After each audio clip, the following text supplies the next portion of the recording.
Olá, o BNews 19 horas traz agora os destaques nos setores de infraestrutura e transporte desta quarta-feira. Você viu ontem que o grupo técnico do Tribunal de Contas da União recomendou que o leilão do Tecon Santos 10 seja aberto para todos os grupos em fase única. A posição contradiz o relatório da ANTAQ, a Agência Nacional de Transportes Aquaviários, que quer o certame em duas fases e, na primeira, sem a participação dos operadores que atuam no porto. Após o laudo do TCU, a Frente Parlamentar pelo Brasil Logístico quer convencer a ANTAQ a mudar o modelo do leilão. Uma disputa que envolve os maiores armadores da cadeia global de navegação e que ganha contornos que podem chegar à justiça. O mais recente capítulo dessa novela foi a decisão da área técnica do Tribunal de Contas da União. Os técnicos sugeriram um certame aberto, sem vetos à participação de empresas que já operam terminais no Porto de Santos. O grupo sugeriu uma cláusula de desinvestimento. Se uma empresa que já opera no Complexo Santista ganhar o leilão, teria que vender os ativos antes de assinar o contrato de concessão do novo terminal. A análise do corpo técnico do tribunal bate com a posição do Ministério da Fazenda, que semana passada recomendou o leilão em fase única, aberto para todos os interessados. E esse parecer foi questionado por um dos grupos mais interessados em participar do certame, o Filipino Container Terminal Service. O grupo das Filipinas concorda com o modelo feito pela ANTAQ, a Agência Nacional de Transportes Aquaviários, que define o leilão em duas fases e, na primeira, sem a participação de operadores que já atuam no Porto de Santos, norma que já sofre questionamentos da armadora Maersk, que fica impedida de participar. Na Câmara dos Deputados, o tema já foi levado a uma audiência pública na Comissão de Assuntos Econômicos, convocada pelo deputado Júlio Lopes, presidente da Frente Parlamentar pelo Brasil Competitivo. O parlamentar tem alertado para os riscos de judicialização e defende que o modelo garanta mais transparência e eficiência. A gente acha que aqueles que lá estão estabelecidos, que bem performaram, que bem empreenderam e que conseguiram bater as metas que o Porto tanto precisava, deveriam ser premiados e não prejudicados. O que nós achamos é que quanto maior, mais ampla for a licitação, maior será o sucesso do processo e mais benefício trará para a sociedade. Nós também entendemos que a questão da regulação, para que não haja uma concentração grande do setor, quer dizer, não pode haver um monopólio, não pode haver um duopólio, não pode haver uma concentração exagerada, mas esse não é o papel da ANTAQ. Isso seria o papel do CAD, isso seria o papel de outras instituições da sociedade que teriam um condão de examinar a participação em mercado. O terminal é estratégico para o Complexo Portuário de Santos, responsável por cerca de 1/3 da balança comercial do país. A definição do modelo do leilão, portanto, vai além de uma questão regional. Impacta a competitividade do Brasil nas exportações e na logística internacional. Toda vez em que você tem um setor em que se judicializa muito, isso prejudica muito o andamento, isso prejudica muito o futuro. Né? E o que a gente estava querendo evitar é exatamente isso. Né? Mas essas questões estão fora do nosso controle. O que nós vamos lamentar muito é se isso vier a ocorrer. Eu ainda quero crer, e acredito muito, que o TCU vai se reposicionar a partir, inclusive, desse posicionamento do Ministério da Fazenda que você mencionou, e que nós tivemos o cuidado de informar eles lá, caso eles não tenham ou se venham acompanhando esse processo. Divergências que colocam em lados opostos gigantes da navegação mundial. E em relação à Comissão de Assuntos Econômicos, que o senhor realizou uma audiência há umas semanas atrás, tiveram a participação de grandes setores da infraestrutura brasileira. Então a Secafé estava lá, a Logística Brasil também estava, todos eles reivindicando ali essa questão do modelo do leilão, e eu gostaria de saber os próximos passos da comissão. Assim, a audiência, ela parou ali o trabalho, no caso, ou o senhor encaminhou algum parecer, algum encaminhamento à presidência da Câmara dos Deputados ou à comissão? A audiência especial? foi feita exatamente com o propósito de tentar fazer com que a ANTAQ revisse o seu parecer. E, por óbvio, recolhendo os materiais da audiência, nós informamos ao TCU o desdobramento e o acontecimento da audiência, assim como nós informamos a própria ANTAQ. que ia ler o parecer de todas aquelas instituições, todos aqueles instituidores, enfim, e que o resumo daquilo, pelo menos no nosso entendimento, é de que a ANTAQ precisa rever a forma como ela está conduzindo esse processo. A análise do grupo técnico do TCU foi apresentada para o ministro de Portos e Aeroportos, Silvio Costa Filho, ao presidente da Autoridade Portuária de Santos, Anderson Pomini, e ao diretor-geral da ANTAQ, Frederico Carvalho Dias. Ela também foi enviada ao relator do processo no tribunal, o ministro Antônio Anastasia. Com base na análise, o ministro vai concluir o parecer que vai ser levado à votação no plenário do Tribunal de Contas. E o Congresso iniciou nesta quarta-feira os trabalhos da Frente Parlamentar Mista de Ferrovias Autorizadas. Os parlamentares querem destravar um setor paralisado há anos.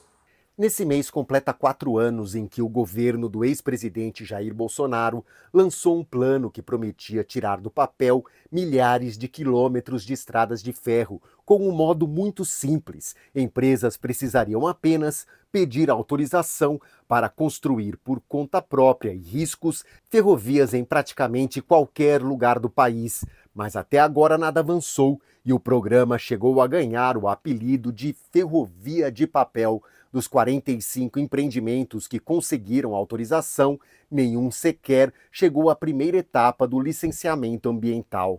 Na época do lançamento do projeto, o Ministério da Infraestrutura falava em 300 bilhões de reais em investimentos, 25 mil novos quilômetros de trilhos. Isso é quase o total do país, que hoje tem pouco mais de 31 mil quilômetros.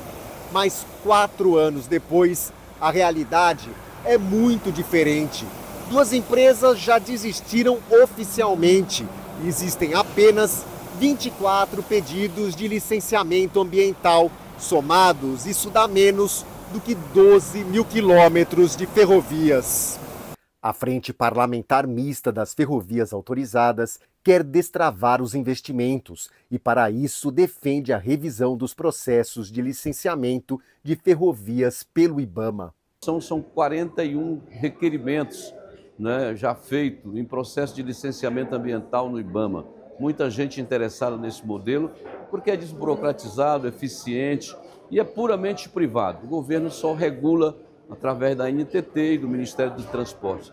É o modelo do futuro, modelo do desenvolvimento. O destravamento dos projetos é apontado como fundamental para diversificar a matriz de transporte do Brasil, quase toda rodoviária. 62% do transporte de cargas é feito pelas estradas. As ferrovias representam apenas 19%. Depois vem o transporte aquaviário com 14%. Os transportes por dutos e aviões praticamente não são utilizados. Se excluídos o transporte de minério e de combustíveis, as rodovias responderiam por 85% do transporte de cargas no país. A partir daqui, fazer um trabalho em cima dos gargalos apresentados nesse setor, como regulamento, né, parte da passagem, acesso a outras linhas, linha de financiamento pelo BNDES, outros e outros assuntos são fundamentais para que esse projeto de autorizadas possa crescer e se fortalecer no Brasil, porque é por ele que o Brasil certamente será servido através das ferrovias. A comissão especial que analisa o novo marco regulatório dos portos brasileiros fez nesta quarta-feira uma nova audiência para discutir aspectos ambientais do setor. O meio ambiente tem 23 inserções no texto do projeto de lei 733 de 2025, a nova lei dos portos. O número destaca a importância do tema para o marco regulatório, segundo o presidente da FENOP, Federação Nacional das Operações Portuárias, Sérgio Aquino. Ele foi um dos participantes da audiência pública desta quarta-feira, da comissão especial que analisa o PL. Aquino apontou que o tema ambiental mais relevante do texto é referente à responsabilidade da autoridade portuária de requerer a emissão do licenciamento ambiental do porto público. Essa licença pode ser integral ou individualizada, seguindo o PDZ do porto ou a característica de cada terminal. O diretor afirmou que o modelo segue as melhores práticas mundiais do setor. Já o presidente da ABTP, a Associação Brasileira dos Terminais Portuários, apontou a necessidade de rever o veto à dispensa de licitações sucessivas para dragagem de manutenção. Ele ressaltou que essa dispensa traria mais celeridade e pediu para que a comissão acompanhasse a derrubada do veto. Não há por que ter essa burocracia de novas licenças. Isso que não impede que haja fiscalização, mas que essa licença seja perpetuada para a gente ganhar tempo. O deputado federal e relator do projeto de lei, Arthur Maia, reforçou a necessidade da aprovação de licenças por decurso de prazo, visando trazer uma transparência maior para o andamento de projetos de infraestrutura. Quando fala em IBAMA, o cara treme na base, porque sabe que é a instituição do atraso, da estagnação, da dificuldade, do problema, da ideologia, de tratar o meio ambiente por uma questão eminentemente política, e tudo isso vem trazendo, inclusive, conflitos muito sérios. O diretor-presidente da Associação de Terminais Portuários Privados, Murilo Barbosa, destacou que o termo de referência é um requisito frágil exigido pela ANTAQ para os contratos de adesão, que dificulta a garantia de investimentos para uma determinada área portuária. Ele também cobrou a simplificação desse processo. A Marinha estava exigindo uma batimetria classe A que necessita homologação por parte da Marinha para aprovação e a batimetria classe A é só para o senhor atualizar uma carta, para simplesmente ver se as condições de batimetria não foram alteradas. O senhor pode fazer uma batimetria normal como titular daquela instalação portuária. O senhor assume o risco daquilo, o senhor é responsável por aquilo. Dragagem de manutenção precisa de fiscalização, isso já ocorre nos portos, é o programa de monitoramento com empresas especializadas que geram relatórios, fazem aferição da qualidade, tanto da água no local de descarte. O que está se defendendo é que a licença de manutenção, depois de expedida, com os seus condicionantes, ela não tenha prazo, não precisar, a cada 2 anos, fazer uma licença nova. O Brasil Export ganhou novos conselheiros. A coordenadora de Relações Internacionais do Instituto Global ISG, Paola Vasconcelos Comim de Jesus, passa a integrar o Conselho Feminino do Fórum. O dono da Sanemar Limitada, Alexandre Risotto Falcão, é o novo membro do Conselho do Maranhão Export. E o CEO da JBS Terminais, Aristides Russi Júnior, vai reforçar o Conselho Nacional. O Brasil Export é o maior fórum de debates de infraestrutura, transportes e portos no país. Vamos conferir agora o que mais é notícia no portal bnews.com.br. Eu vou aqui para o telão e eu destaco o edital para a retomada das obras da Transnordestina em Pernambuco, que será lançado. Então a gente vai falar sobre um modal importante, que é o ferroviário. O primeiro edital para a retomada das obras da Transnordestina em Pernambuco deve ser publicado ainda neste semestre. E a confirmação foi feita pelo diretor de empreendimentos da InfraSA, André Luiz Ludolfo. Segundo ele, a expectativa é que a licitação da ferrovia comece pelo lote SPS 4, com cerca de 73 quilômetros de extensão, enquanto os demais trechos serão licitados ao longo do ano que vem. Então, uma boa notícia para ampliar aí os serviços, da ferrovia, do setor ferroviário em Pernambuco. E agora a gente vai girar pelo Brasil e pelo mundo com mais notícias. A venda da participação da gestora IG4 Capital na operadora portuária CLI, Corredor Logística e Infraestrutura, atraiu pelo menos 10 interessados na primeira fase de recebimento de propostas.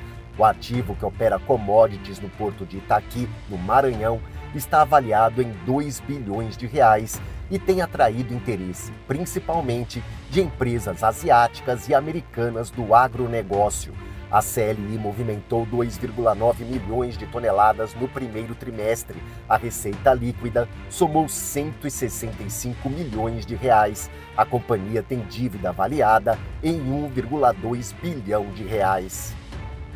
O presidente Lula pediu à Fazenda um estudo para implantar a tarifa zero ou simbólica nos ônibus em todo o país, aos domingos e feriados. Ele se baseia em experiências na cidade de Maricá, no Rio de Janeiro, comandada pelo PT, e em Campinas, onde a passagem já foi gratuita na gestão do prefeito Jacob Ittar, que morreu em 2022. Em São Paulo, a prefeitura já trabalha com tarifa zero aos domingos desde dezembro de 2023. Até março, a gestão de Ricardo Nunes tinha mais de 200 milhões de viagens gratuitas. A PPSA, Pré-Sal Petróleo SA, marcou para dezembro o leilão de áreas não contratadas das jazidas compartilhadas de Mero, Tupi e Atapu na Bacia de Santos. O pré-edital foi publicado na segunda-feira no site da empresa. As áreas produzem juntas mais de 1,3 milhão de barris de petróleo por dia. O leilão vai oferecer ao mercado totalidade de participação da União nas áreas. Os 3 campos são operados pela Petrobras e têm como parceiros empresas como Shell, Total Energies e Galp. A ANTT, Agência Nacional de Transportes Terrestres, debateu na tarde desta quarta-feira a revisão quinzenal do contrato de concessão da BR-101 no trecho da ponte Rio-Niterói, administrado pela Ecovias. A revisão determina as intervenções pretendidas ao contrato de concessão que visam adequar as obrigações contratuais às reais necessidades do segmento rodoviário. A proposta apresentada pela própria concessionária e analisada pela Superintendência de Infraestrutura Rodoviária da ANTT foca na modernização, aprimoramento dos serviços e adequação às necessidades atuais dos usuários. Em menos de 5 minutos, uma rodovia do Paraná ficou coberta de gelo e as imagens foram registradas pelas câmeras de monitoramento. Foi na PR-151, na cidade de Castro. O vídeo mostra o avanço da chuva de granizo que rapidamente tomou a pista, que ficou completamente coberta. O tráfego precisou ser interrompido. De acordo com a empresa Litoral Pioneiro, que administra o trecho, nenhum acidente foi registrado. O Starship, empresa de Elon Musk, concluiu o 10º voo cumprindo todos os objetivos estabelecidos pelo empresário. A decolagem aconteceu na abertura da janela por volta das 8h30 da noite desta terça-feira, após 2 tentativas interrompidas no domingo e na segunda. Na primeira, por problemas no sistema de solo, e a outra por causa das condições meteorológicas. Na terceira tentativa, o Starship manteve sua estabilidade de altitude e conseguiu completar o teste. 10, 9, 8, 7, 6, 5, 4, 3, 2, 1.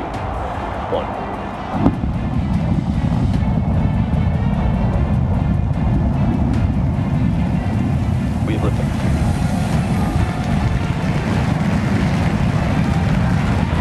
Vehicle pitching downrange.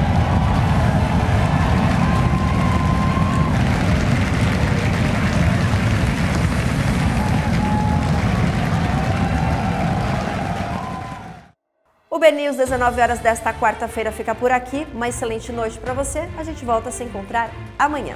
Até lá!